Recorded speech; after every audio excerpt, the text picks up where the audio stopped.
So ayan guys, meron naman tayong ginawa na Toyota Vios 2016 model. Ito ay nagaliking. Ayan. So tinanggal ko na, hindi ko na pinakita sa inyo kung paano magtanggal. So basic lang yan guys. Ayan, mga DIY lang guys. Kasi yung gabi na yun guys, yung ginawa ko na gagawin sa Toyota Vios. Kaya pang mandalian nyo to guys. Ayan, yung mga audience pa tayo dyan guys. So gabi na. Ayan, ito ang may-ari nito ay aking pare na pinagawa sa akin. Ayan, so kailangan talaga tanggalin na yan sa tagal naman na panahon na kailangan palatan yung kanyang valve cover gasket. So nagaliking na. So ngayon lang talaga tatanggalin.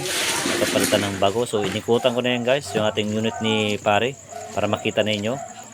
So mga basic lamang po yan guys ang gagawin natin. Mga DIY.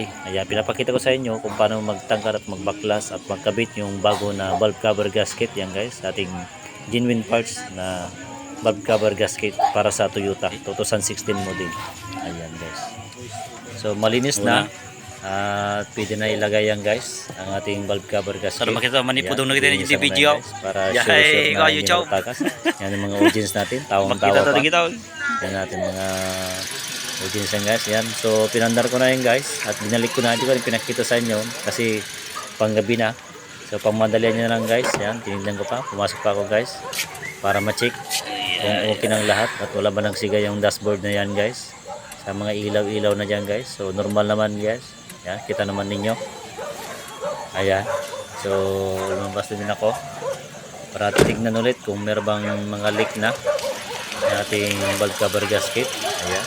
So okay naman guys. So maraming salamat po sa manonood sa aking YouTube channel, Mario's Garage po.